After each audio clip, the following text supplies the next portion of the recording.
been years since I went to a woodworking show. COVID meant they got cancelled for a couple of years, and then a house move and life just got in the way. I've been trying out a couple of the Sawstop saws as they're launching in the UK, and they've been doing a roadshow. They invited me to come and join them at the North of England Woodworking Show in Harrogate. A few months ago I built a table using their saw, so I said I'll try and build a table each day while I'm there. You all told me I was stupid, and you'll see, I think you might have been right. They've built this amazing mobile workshop to do the demonstrations in, and I think it's far better kitted out than my own workshop.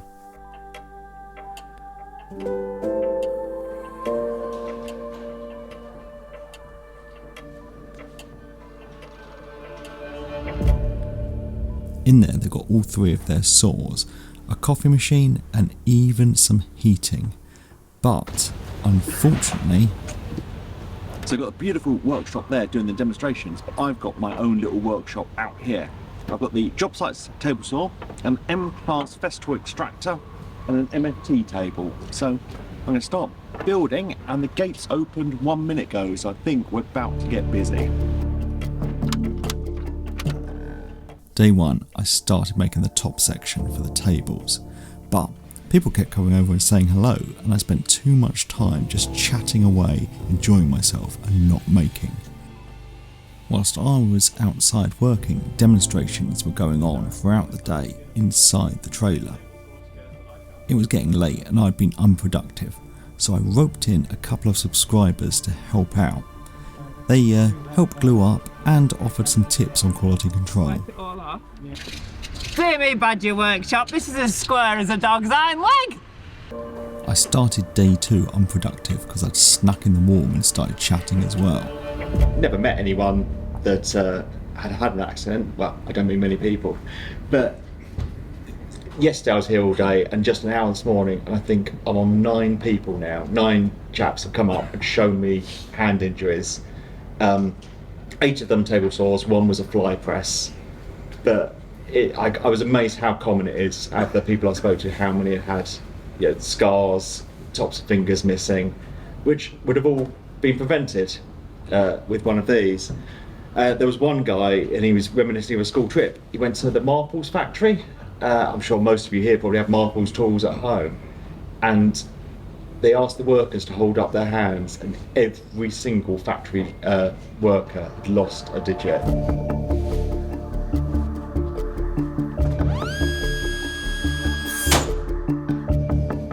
I did manage to get outside for a bit and got a few components cut for the legs.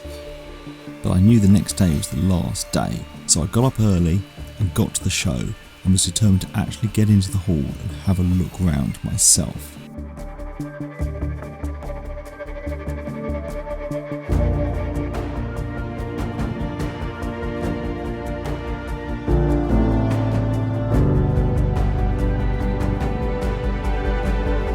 There was lots to see here, including many clamps, because, as we all know, I love shows like these, because if you want to buy something big, let's say a bandsaw, it's nice to have a really good look at it first in real life. And there was a lot of bandsaws to look at.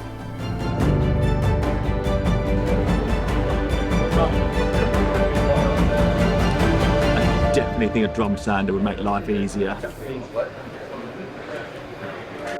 Even if I'm not in the market for something new, it's nice to have a look and dream about the things I could have. Perhaps hand tools are a little more in my budget, and I've never seen these Melbourne ones at Woodworkers Workshop before.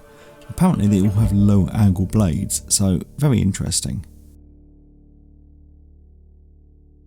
If new hand tools aren't your thing, there was plenty of vintage ones. Personally though, I prefer to get them a bit cheaper with some more rust on. There was a few things I hadn't seen before, like these router cutters by Axminster for making your own dominoes. I thought that was a great idea, and this jig for cutting smaller box joints.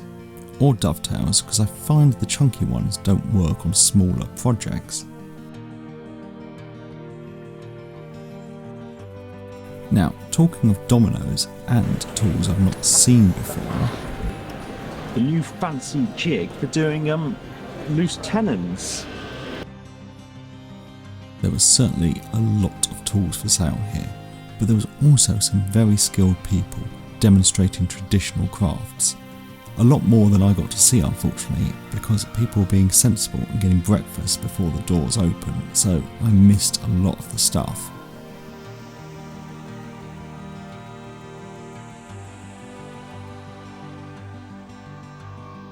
I knew there must have been timber for sale, as so many people had come to talk to me over the last couple of days carrying pieces. I even ripped down some strips of ash for this one chap who didn't own a table saw, just a bandsaw.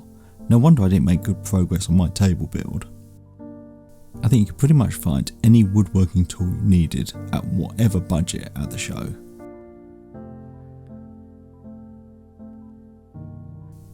Of course, there was many more table saws at the show than just the Sawstop one, so I had to go round and have a play with them all.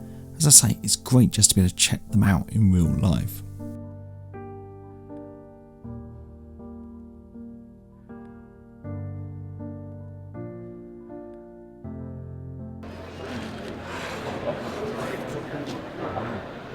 Good deals at the show. But playing with them all made me realise I'd not actually had a go on the cabinet saw by Sawstop, so I made my way back over to the trailer so I could look at it. Now, Sawstop were paying me to be at the show, so you don't have to believe me, but after going around and trying all the other saws, I really think this cabinet saw is in a league of its own. It is so nicely made, and it should be coming to the UK next year, so I hope I'll get to try it again then. The two smaller saws, the ones I have, were actually shipping to the first customers in the UK the day after the show finished.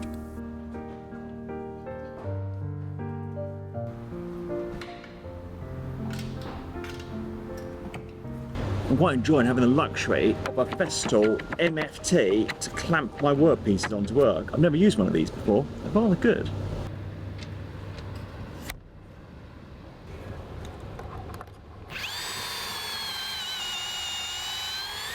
I'm also getting to use the little Festool drill. I don't think I'm going to want to go back to my workshop.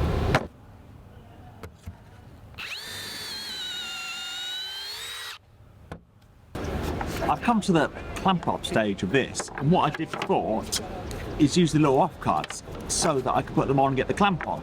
But in the stall, in the show, I saw these Bessie clamps, specially designed for clamping up A-frames. So I told them I was Peter Millard from 10 Minute Workshop, and they let me borrow a pair.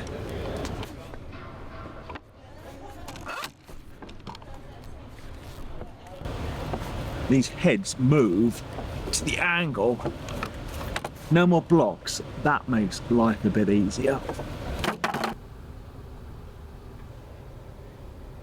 It's getting towards the end of day 3 of this event. I'm supposed to have 3 of these tables done. I'm just finishing number 1 and there's rain in the air. So I think that is it. But what I've done is I've got the threaded inserts and the bolts in there hidden away, which is a much neater job. So I should have done that the first time.